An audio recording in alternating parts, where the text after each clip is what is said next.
Let go your earthly tether. Enter the void. Empty and become wind. Empty and become wind. How were you able to control that spirit when no one else could? As your father could tell you, I have spent my life studying the spirits and learning their ways. All of this knowledge is lost in the South, but I could teach you everything I know. Revealing the unseen mysteries when everything ain't what it seems. It'll blow your mind outside you seek. You find the realms of possibilities. Connect with the infinite intellect to receive of the positive energy. Reciting the sacred mantras to lift you to higher frequencies. Archives and constellations, star signs. When the planets align, new paradigms and paralyzed. From the visit of the succubus at nighttime. Hypnotized sometimes when the watchers fly to the sunrise. It'll set you free from the unbelief. It'll break your mind from the confines. Spirits leaving, changing seasons. Principalities undefeated over a certain region. Shamanic novice with knowledge, commune with higher beings with a deeper meaning. The reasons, Solomonic magic in Jesus was accused of channeling demons. I'm thrown off sort of this portal to the paranormal. Hearing these voices speaking to me when spirit touches immortal. With a knife in my back and I bleed through the scars. As I am, you see through my flaws. Staring at the stars and the rhythm and wars. Never open at the doors with the Ouija board. Traveling the path where the past is destroyed.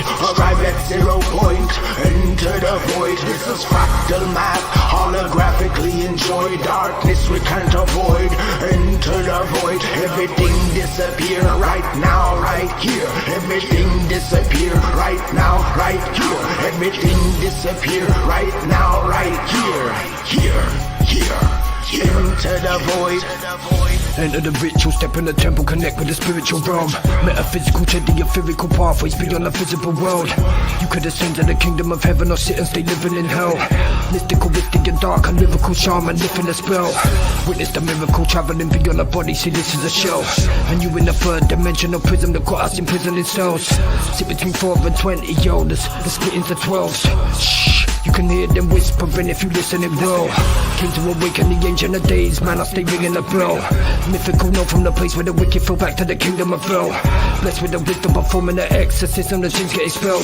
So we are the demons and angels, balance the energies within yourself. I'm trying to find a path between the light and the dark.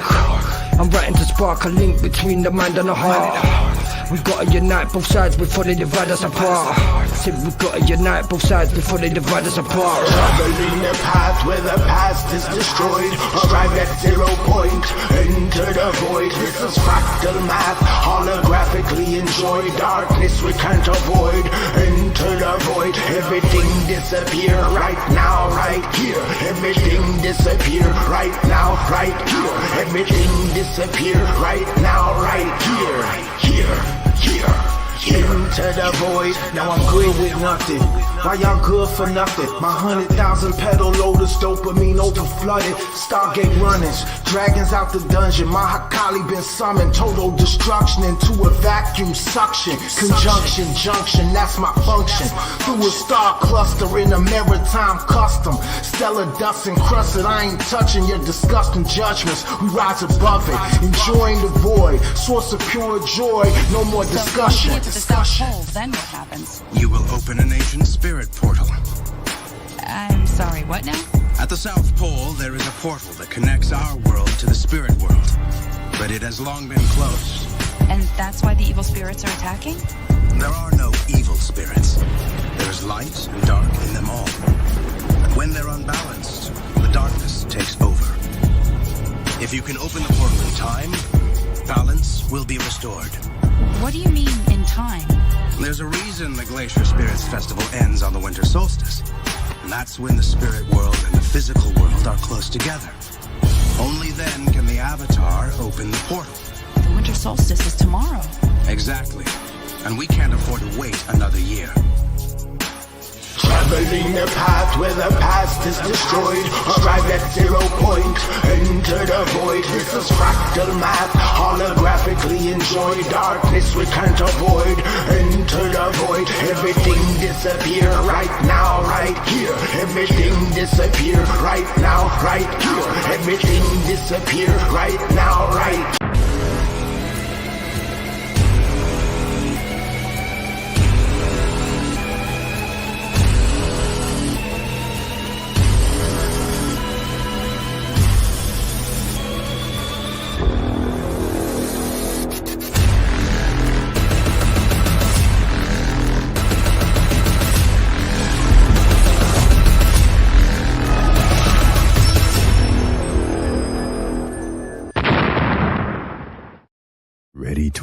embrace the magical side of life, where anything is possible and the infinite is accessible to all. Let's have a conscious conversation about what's going on in the world, in your life, and your relationship from the expanded perspective of your soul. The path to awareness begins and ends in the heart. So let's take it there, one step at a time, and learn to cultivate magic in your life every single day. In each episode, we share a collective space in which we discover the unique facets of our own magic and embody our superhuman qualities by humbly exploring how it's super simply to be human. Hosts Kai and Dell co-create a magical experience to remind you that you are magical as fuck. Now, be unleashed. This is our daily magic.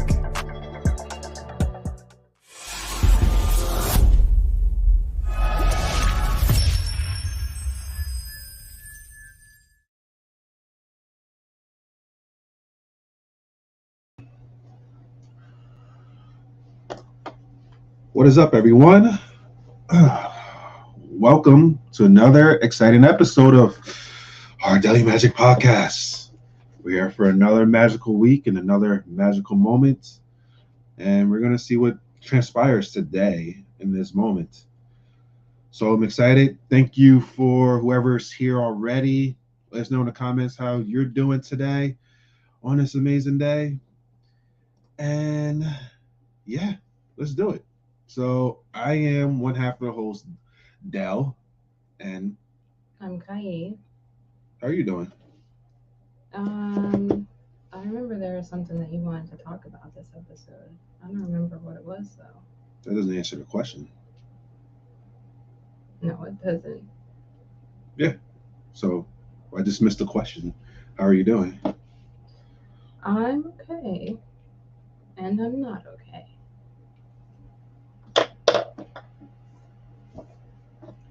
Do you want to talk about it? Sure. So what's going on? Feeling into the difference between being that everything is going to be okay and not being okay at the same time. And for me, working on my emotional intelligence involves deciding when to talk about things and when not to talk about things. And I've learned a lot about talking about things with myself first. And now I feel like I'm at a point where I'd like to let some people in. And that's where I'm at. Let people in, meaning talk about what's going on. Yeah. Oh. And I like that I'm able to now discern when I'm ready to and when I'm not ready to. That's what it feels like on the inside. And that's, I don't know, whatever I want to call it, healthy boundary or whatever. It's just what I choose.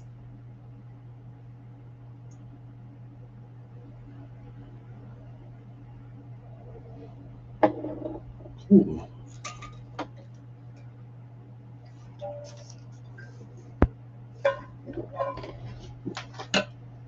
But yeah, that is actually a good place to be.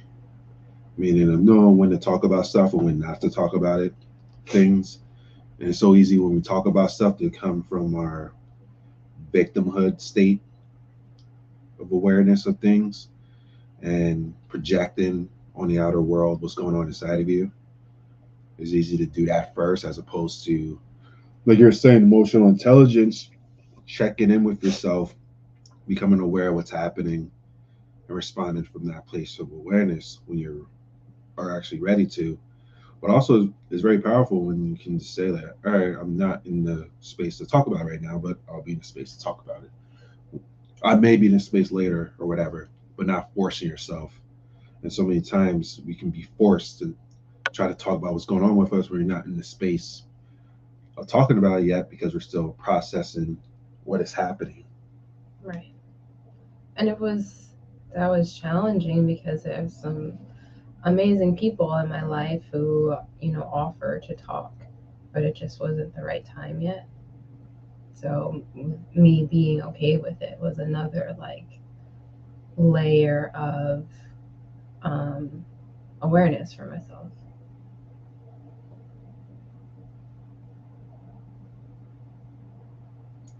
Cool.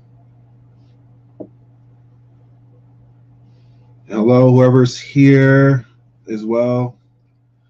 Just having this conversation. I did have an intention for what I would talk about, but also I'm a person that likes to be present in a moment. So I can always, for me, I can sense when something's happening. So to check in and see what's happening in a moment.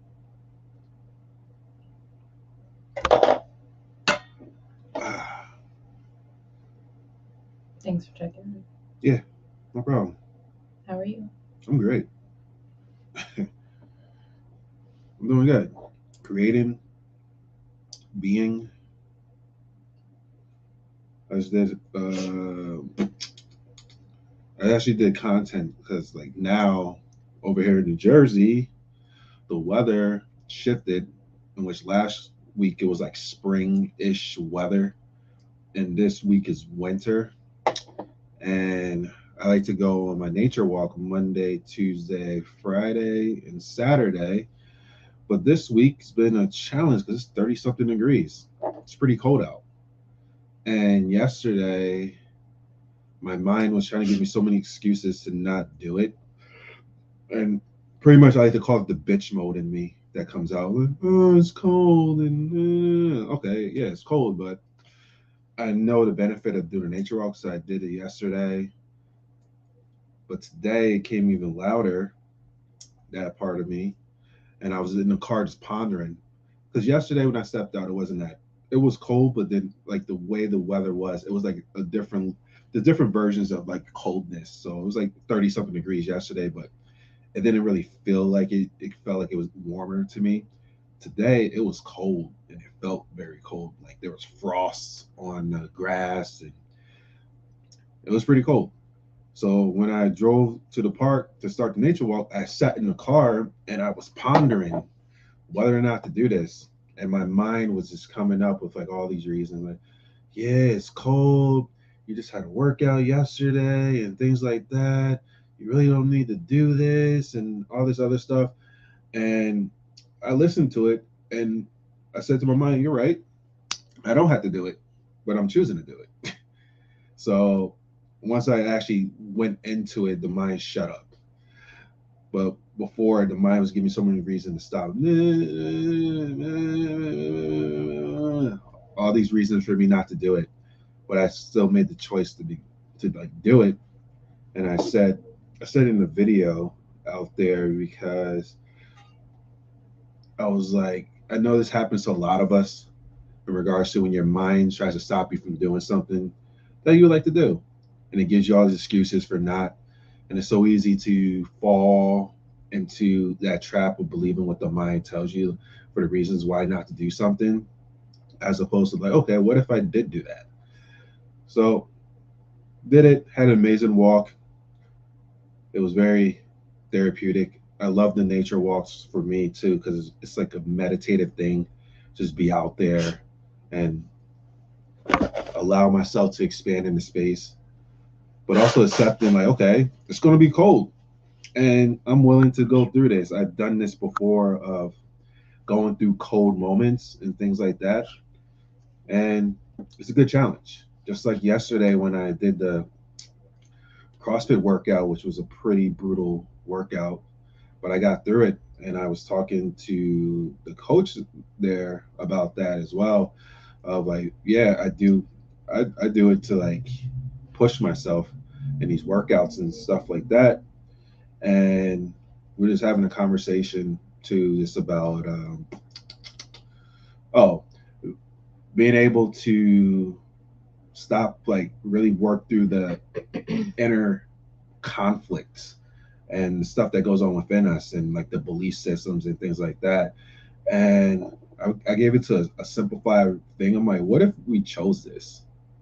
Meaning our life experiences, the experience that we went through, the painful experiences, what if we chose that?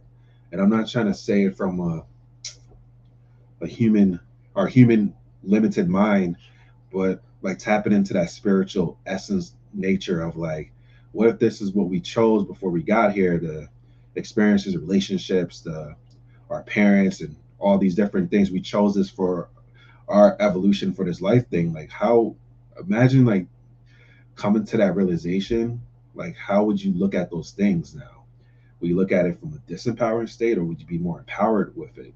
We're just having that conversation, and obviously the person wasn't ready to grasp that yet. I'm like, yeah, it's hard to grasp that. You look at it with your mind, because you look at it in your mind, you want to justify reasons to be a victim to your life and things like that.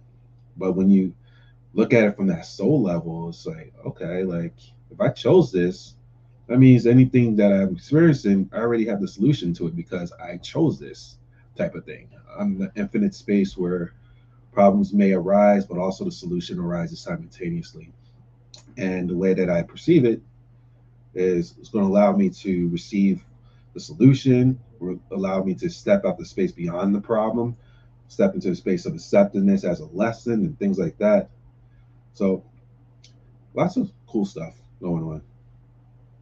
Just wanted to describe that, and also is being able to use those moments for when the mind gives you those stories to challenge the stories as well. I have another narrative from a different perspective. Sure.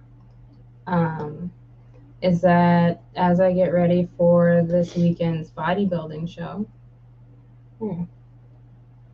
I just discovered by talking to one of my friends about this out loud, is that like the last 4 weeks of preparing for a bodybuilding show are really like strenuous on the body. And I've been doing the last 4 weeks for the last 8 weeks, because I did 4 weeks of bodybuilding show, then I did a bodybuilding show, and then I did another 4 weeks of a bodybuilding show, and now I'm doing one this weekend. So I've compounded two of those periods of time together. And this 4-week period, I chose to do like the walking part of my cardio, and I wasn't really feeling up to doing the workouts. I pushed myself one time, and I went to the gym at like 11 o'clock at night. I was like, I'm gonna get this workout in, and it took me out for the next 2 days. So I said to myself, what is my body saying to me? And I remember hearing one of my coaches say that one of the causes for inflammation, which was something that happened to me last time, the last show, is stress. So I said that I'm going to relax my way into this next show. So I've been doing things like going to the spa and getting more sleep and doing things like that instead of pushing harder on the workouts. And it was a journey inside to understand what exactly I was listening to. Was I listening to a story like Dell was talking about? Or was I listening to my soul? So it was a journey, and here I am.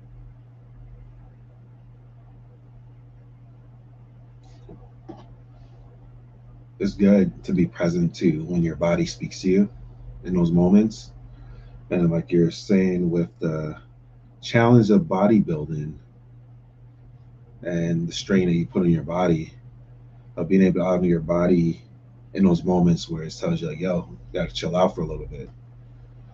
Do you feel that it was beneficial to like chill out in those moments that it it asks you to chill out, as opposed to in the moment of when your body is speaking to you like, no, I'm gonna still do it, I'm gonna keep going, type of thing. I honestly don't know the answer with that. But what's different for me this time around is that I'm just okay with what I chose instead of needing to understand which one was the best choice. Mm-hmm. That's another conversation that I was having yesterday with the coach at the CrossFit gym in regards to honoring your body.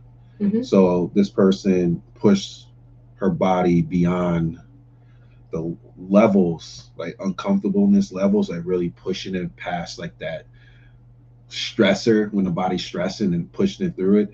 And it led to a lot of injuries. So now this person is more cautious of when the body says stuff like that to honor what's happening and adjust it. And I was just saying how, like for myself last week, we had a back squatting day and I did the back squats and the weight was going up and the weight was going up. And then when I got to a certain weight, which like normally I'll do it on a normal day, I would do it and I could do it pretty easily. I went down and I felt this needle pain into my knee shooting in it. I'm like, whoa, that felt kind of interesting. Hmm. And the coach at that time also told me like, yeah, you should probably shut it down.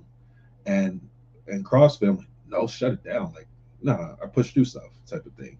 But I actually checked in with myself and my body just let me know, like, yo, like, and it like talked to me. It was like, yo, you did so much squatting in the past like week or so. I'm tired.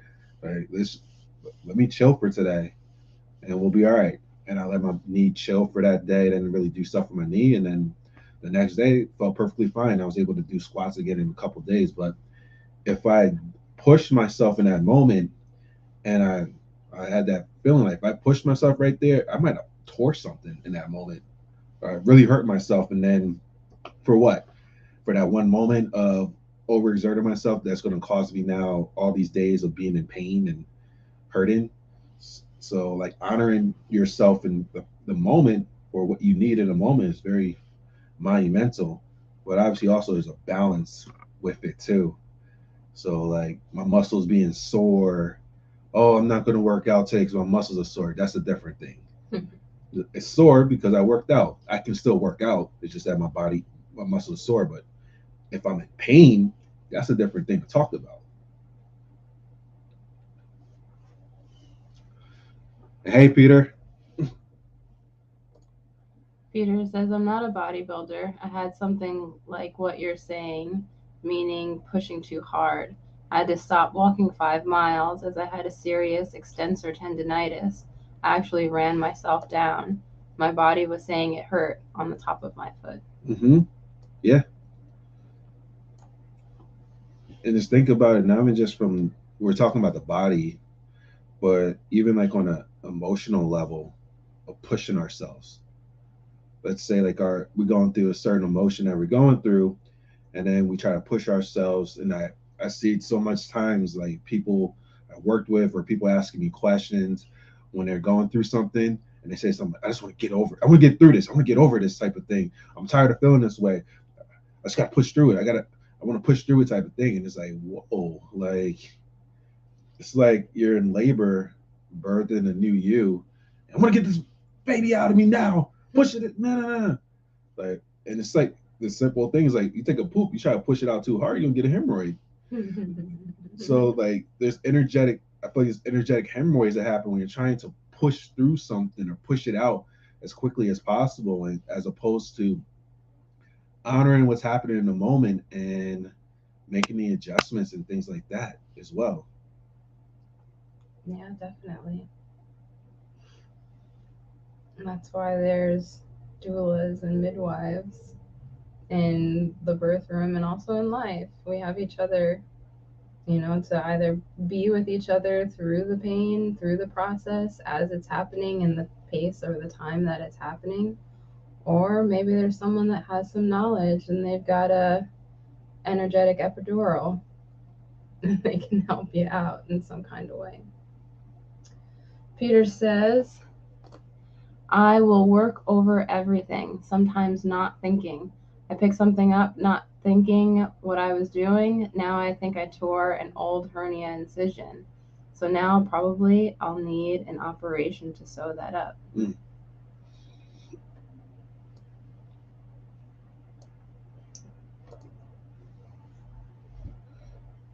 See, it's that thing of over pushing yourself past it. It's a conditioning as well.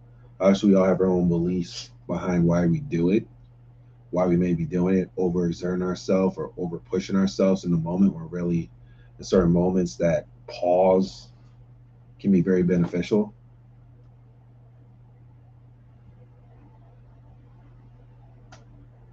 Right, right. Like sprinting during a marathon.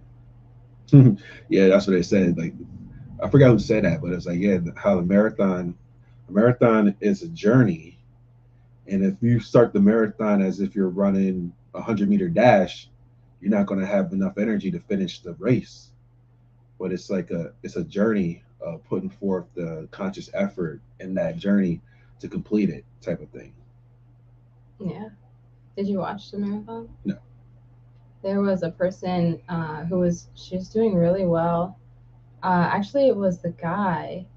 The guy, he was out front for like the whole time until he made it up to like mile 22, and it's like 23 miles. Mile 22 collapsed, was done, did not finish. So maybe we are doing well for the first 22 miles, and maybe there's somewhere in there that we get to reassess the pace, reassess the approach, reassess how we want to finish. Not that we really finish, but I guess it depends on your perspective. I was just listening to on Joe Biden's podcast. A guy ran a marathon. He decided to do it, and the reason he had his intention behind, like, one, it was something he didn't do, and then two, like, he was like he'll be the only one in his circle of friends and stuff who actually did it.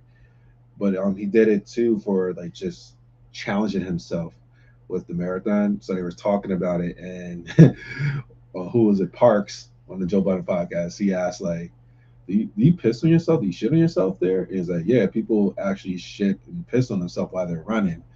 It's like, and he's like, if you like running the marathon, you'll see pile of shits like in certain parts of the marathon of people who just like let it go. I mean, that is crazy, but also it's cool. Like that level of commitment, I am willing to piss and shit on myself to get a good time in this marathon. So it's very interesting because like nature calls, like all the time. Like even today for me, these are the funny moments of walking in nature, and the bathroom at the park isn't open. So I have these moments, and that's actually something to really talk about. It's really cool. So I'll give more context. So normally for me, I like to drink my water. I like to drink a gallon of water a day. And what I used to do before was I'll make sure I drink like half of this before going for a walk. And at that time, the walk, when I did that, it's like the park is open. They have the bathroom open and stuff. So I know, oh yeah, the bathroom's open now. But like I realized for myself, I would like not drink it because a lot of times the bathroom wasn't open. So then I was like, I don't want to like have to pee outside and things like that type of thing. But then what I started realizing is me not doing that routine, I wasn't drinking that gallon of water really. So it was a lesson for me to get to a point of like not giving a fuck, and also like nature could be my bathroom. I'm not taking a shit out there or something. So what I started doing today and yesterday was now when I have my herbs in the morning, I drink half of this again, and the half of it definitely makes me pee. And when I go out there, I'm just using the bathroom out in nature type of thing. But I should be self, oh my God, like what if I get like a peeping tom type of thing or things like that? And like it's like I don't care anymore. But it's helping me to reintegrate drinking that gallon of water. Like yesterday I drank over a gallon yesterday. So I'm like, okay, this thing is working now. And now also I'm not relying on something outside of me be a certain way for me to do something that's beneficial for me. I'm choosing to do what's beneficial for me. And in the event I have to use the bathroom, I just use it outside. So hearing also that marathon talk about it full circle, the people like, yeah, people are running in the marathon and they're pissing and shitting in the public type of thing. Obviously, they're not whipping their dick out or stuff like that, but like just like that commitment, that level of commitment to getting stuff done. And I'm like, I'm integrating that for myself now. That level of commitment for drinking my water, I'm willing to do what's necessary for that. And if I got to use a bathroom outside, I got to use a bathroom outside. I just go into the woods, just like the dog. And I was peeing in the woods. So yeah, that's actually a great real full circle realization of just talking about that. I caught that. What other things are you committed to like that in your life? You said CrossFit, you said drinking your water and going for your walks. Meditation.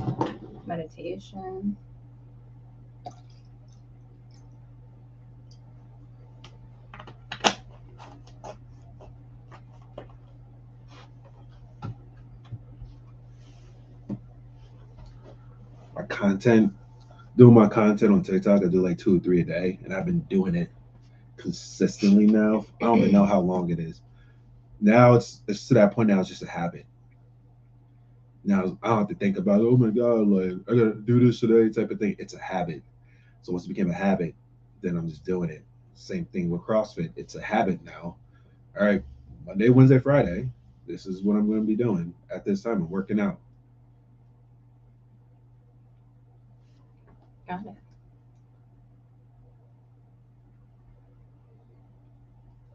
Did you feel resistance when you first started? Of course. I feel resistance sometimes even doing it now type of thing, but it's like, okay, resistance here. What am I going to do about it? Am I going to allow the resistance to stop me from doing something, or I'm just going to do it? That's the thing. Just do it. There will be resistance, especially when you are trying to go for the stuff that you want out of your life. There will be some resistance. The mind will try to persuade you not to do it for the fear of something potentially happening. Let's say you have a crush on somebody and you want to ask this person out. The resistance might come in like, oh my God, what if they say no to you? And the fear of potentially feeling embarrassed or feeling rejection may stop you from even trying. But that's the thing about it. Like, you tried. And the thing of failure, talking about failure, I forgot who I was talking to about this, about failure. I was like, failure only stays a failure if you stop trying. And like for me personally, I'd rather have the I tried scenarios. At least I tried, as opposed to what if? What if I would have did that? What if I would have tried to go for that thing? What if I would have asked this? What if I would have said that stuff? It's like I don't want to have what if scenarios that I'm going to be regretting when I'm on my deathbed. I want to know that okay, at least I went for it. And even going for it, if I went for it and it didn't happen, I have plenty of more opportunities. It's the same thing like with my business. Not everyone's going to say yes to work with me, but I tried. I went for it. And I continue to go for it. And I can use those moments of when it doesn't go a certain way to learn a lesson from and apply it moving forward. Content. That's a perfect example. My content is way different now than it was before. But if I stop myself from continuing to do it from when I first initially started, I wouldn't have learned the lessons applied moving forward for my content. And now, like, it's doing pretty well. Same thing with this podcast. Like, you could look at our first episode of our podcast and look at this one, and it's like light years ahead. Now, just imagine, like, if we would have stopped doing this content when we first started. Oh man, like it sucks, and all these things out there. Oh man, wasn't that good? No, it's like it's so much growth that happened, but also so much content that we have and so much services. But like now, it's a free flow. Like before, I was so nervous doing the podcast. Want to be able to talk. I wasn't able to hold conversations. Wasn't able to like just speak truthfully how I feel about certain stuff for the fear of how we perceive and things like that. Now, I don't care. But also, I'm this growth, the growth, and the growth when it has started. If I would have stopped, and it continues to grow.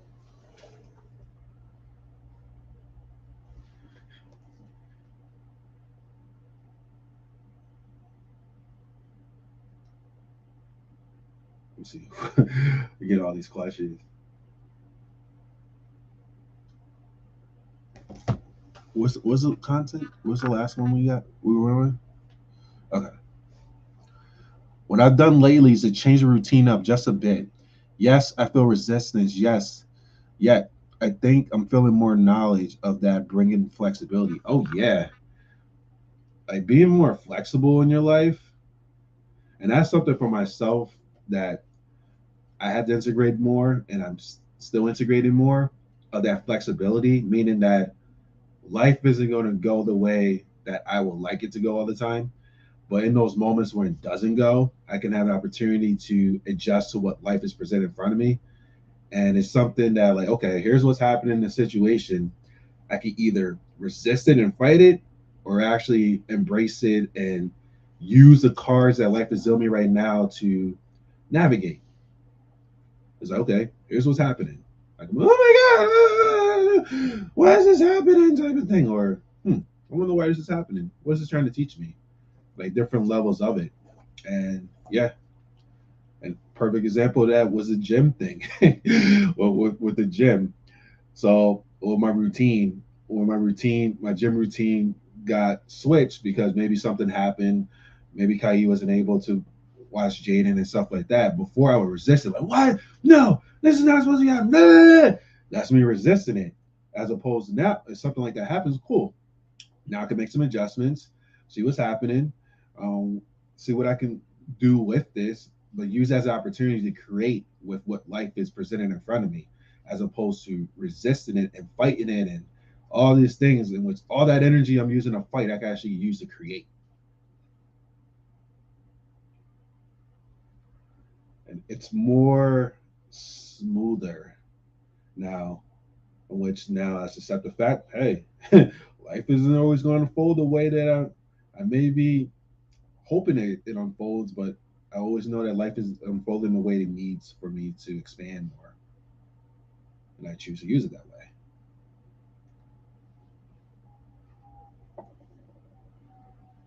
And take the next one. Sure. Oh, that was a tough thing, woman, especially when I drink. I was nothing if rejected by a woman. Ooh, let's talk about it a little bit. Yeah, yeah. That rejection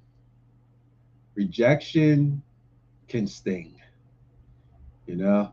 Especially, let's say you have a crush on somebody or you like somebody and that person tells you no. But rejection is all about how you perceive it as well. So, like for me now, on like just a pretty simple way of perceiving it, somebody just said no. They don't prefer you, and it's something like we all have preferences.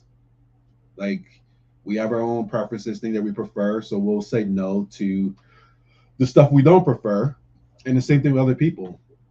It's like if a vegan says no to steak, does it make steak that less more delicious? Does steak be like, oh my God, this person told me no.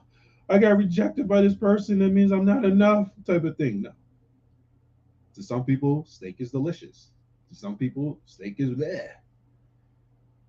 And that's with everything else. It's like, even with us, some people will be like, bleh. And maybe somebody that you may like. But there's also people out there who love you as well. But the more important thing in regards to rejection is asking yourself the honest question. Are you rejecting you? Are you being something other than you for the fear of being rejected from other people for being you? There's some honest looks at that. And the more you can actually deal with the rejection that you may have with yourself and start accepting yourself more, the more you can be okay when those inevitable rejections may happen outside of you, because it's just redirecting you to actually experience what you truly want. But also, it's a great reminder like, do I accept me?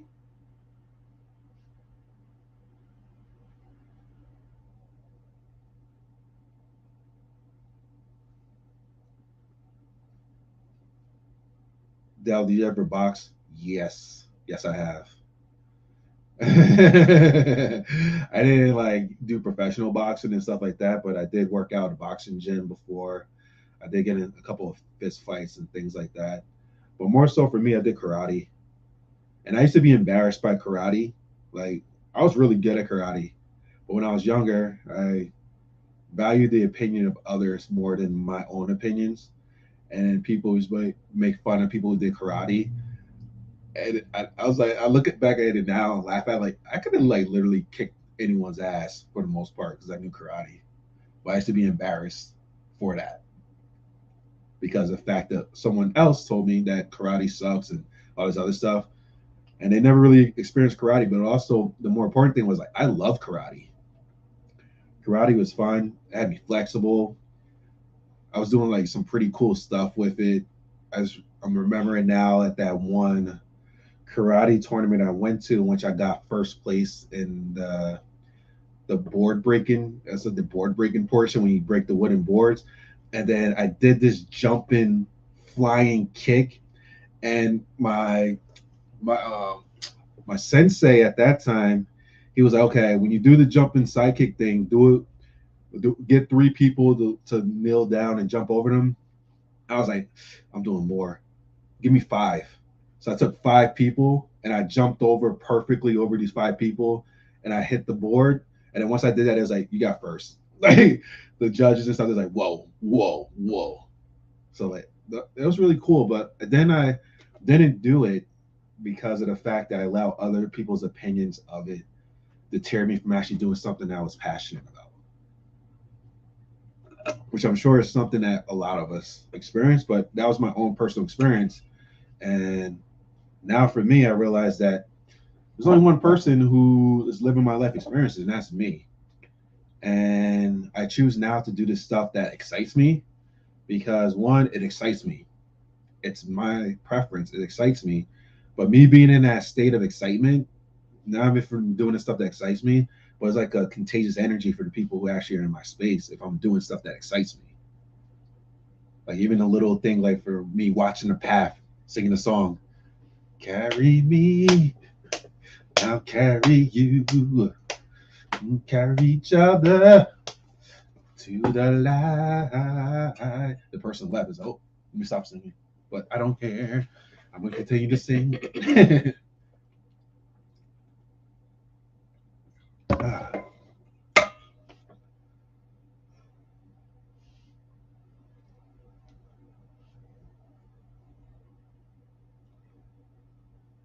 That's growth, definitely. Yes, it is. Bad news. I remember when I had sex with a woman who said right after, that's it for you. It wasn't poor sex, just a dagger in my psyche. I wanted more, and life gave me a hard pill to swallow. Mm. That's something on in the males world, in regards to performance, of that fear of performing in the bedroom, which is something you're not alone with. That is definitely something for myself that I used to be very wary of. But also, I used to be very egoic with the performance thing. I used to think in regards to pleasuring a woman that I could do the same thing with every woman. And that would be pleasurable for them. And it made it very complicated. I'm like, okay, I'm doing what I did and worked for this one person. Why is it not working with this person? Now it's very simple. Find out what works for that person and give it to that person type of thing. But also in regards to the people's opinion and surface value, you feel like you did a great job with this person and say, that's it. And so it can be so fearful to say, yeah, that's all I have for right now, type of thing. And yeah, I definitely had those moments of the quick draw McGraw. And some moments I went the marathon. That's a part of life. Oh. You like my quick draw McGraw? Mm-hmm. You do. You don't. It's a trick question. Is it? Yeah, Is it? I like you. She wanted more than on. One. Oh, those type of people. Yeah, yeah. That's the thing about it in regards to preferences. Some people prefer that, and obviously some people prefer to be monogamous. But what did when this happened, I got into my car and almost killed me. Oh man. That's the thing with it, the preferences. Some people prefer stuff like that. We have a choice of what we allow in our world. Because if a person prefers that, then we have a choice. Do I want to be with someone who wants to have multiple partners? Is that something that I truly want? And that's another thing in regards to relationships. You don't have to sacrifice your personal boundaries and your happiness for the sake of making a relationship work. If you are doing that, that's something to take a look at, because you shouldn't have to sacrifice your boundaries and your happiness to make a relationship work. But so many people, and I was just having this conversation. I'm not going to say the person who it was. Keep it. I'll let you know after after this. I don't want to put it on the podcast. But I was having this conversation with a person when they said, in regards to the person in relationship with, and the person in relationship is very like verbally abusive and not really doing necessary work to start to shift that type of thing, and they're willing to tolerate this for the relationship. And I asked them like, why do you if it's something you don't want to experience, why? And the person said to me, that's what love is. I'm like, what is love? Love means you have to put up with the people's behaviors for the sake of the love, put up with them doing their toxic behaviors and stuff like that, pretty much spewing their venom on you for the sake of love. I'm like, really? I I used to believe that before, but I'm like, no, no, no, no, no, no, no. Because the more you actually do your self worth and self love for yourself, the more you set the space for yourself and boundaries. Now, obviously, we all are healing, we all are learning, and I would never dismiss a person who's actually doing the work to start to shift what's going on. And really, that's like our relationship now. We're doing the work to shift ourselves and stuff like that. There's moments that we had before when we spewed our venom on each other, but now it's less of it. But like her and I were committed to our self love and building that type of thing.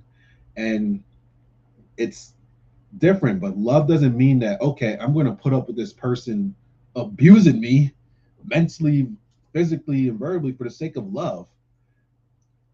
That's why I was asking that honest question, like, where did I learn this love from? That this is the way that love is supposed to be. Usually, probably you experience seeing that at a young age. So you think, oh, this is what love is because this is how my mother and my father with his relationship, my mother with his relationship, that this is what love's supposed to be. But it's like, no, love doesn't have to be that way.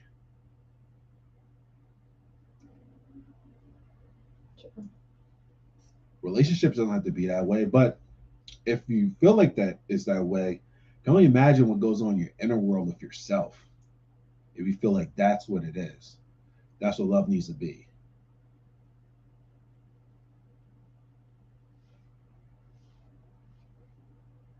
You already did this one? No. This one too? No. This one? Yes. Okay. I was drunk in about 80 miles. Oh man. Alcohol and emotions do not mix. Yeah. Thankfully you're here. Thankfully you learned that lesson as well.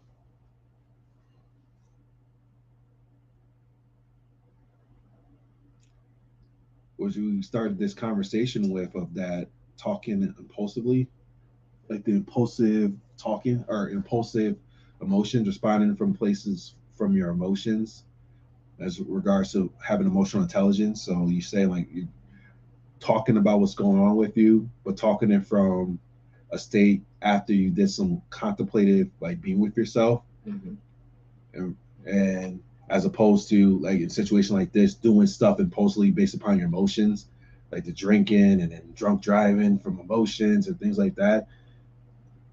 It's pretty powerful to be able to do it in that way, the way that you're talking about. It feels more expansive. Yeah.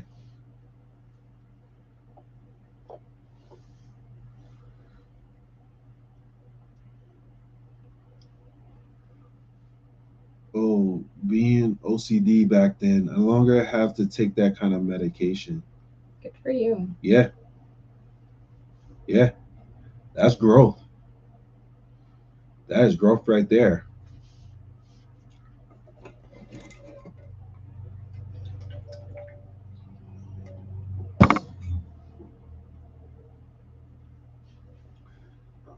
Speaking about growth, we have your upcoming show. Yep. Saturday. Yep. A lot of cool things going on this weekend. My wife has her bodybuilding competition. My son's football team made it to the Super Bowl, and they're playing in the Super Bowl on Sunday. So it's amazing things that are happening leading up to it, the journey, but also like the commitment. Have you decided what's going to happen after Sunday or Saturday yet? I have not. You'll just get there when you get there. Mm-hmm.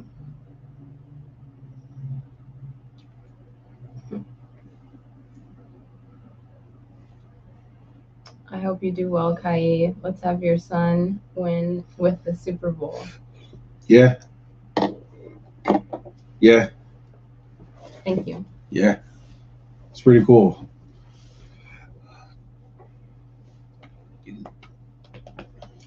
So we have a packed-filled weekend. Yeah. Cool.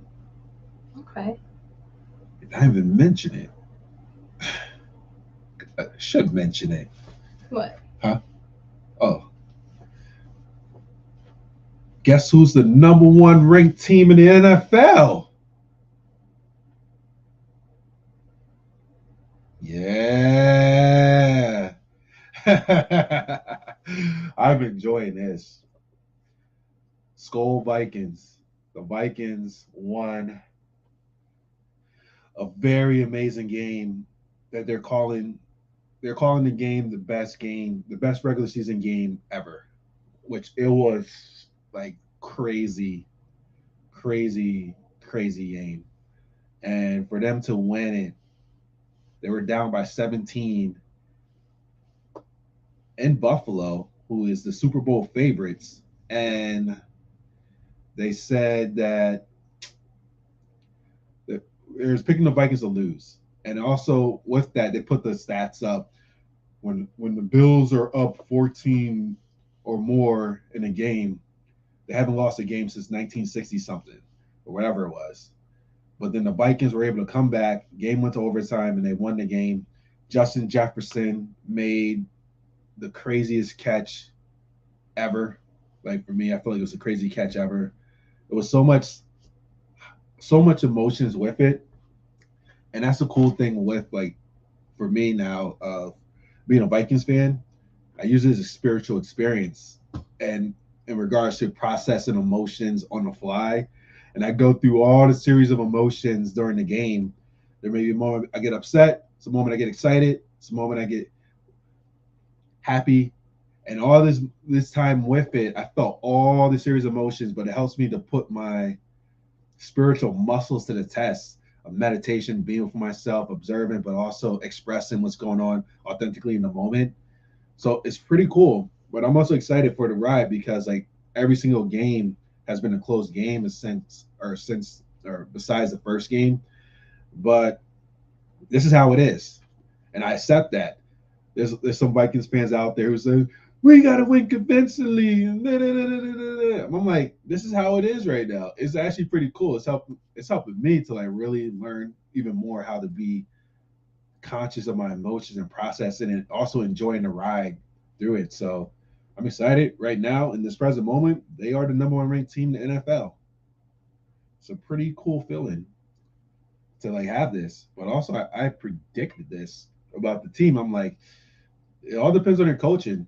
Cause I feel like the Vikings they're pretty good, but it's the games that they lost was due to coaching. So if there's a new regime and a new coaching staff and stuff, maybe this is it. And so far, I'm liking what I'm seeing, and I'm excited.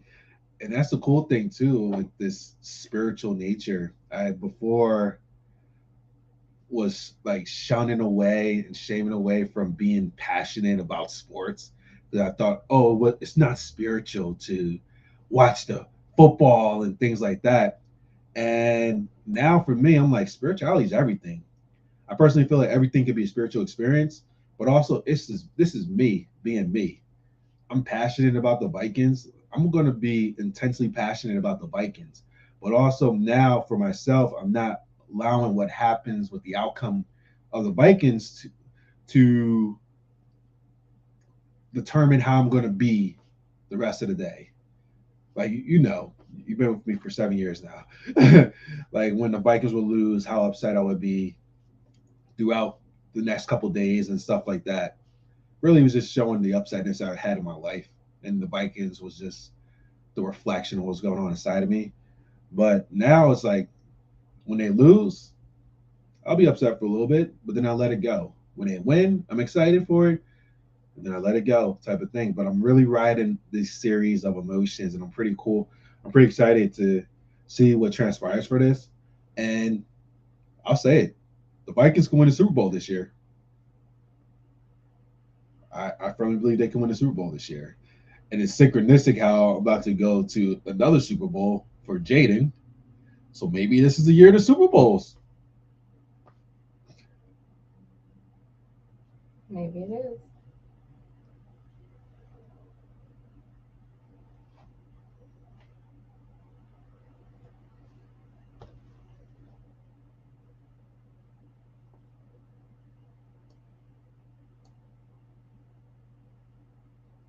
What? Go ahead. So can you. You clicked it. So I'm like, Well, it is the top of the hour. Thank you for joining in the conversation. Everyone who's watching and contributing, we see you and we appreciate you. And let's do it again. See you next week. stay magical. You've been listening to our Daily Magic podcast with Kai and Dell. Please like, subscribe, and tune in next week for another magical episode. Visit www.ourdailymagic.com for more. Thank you for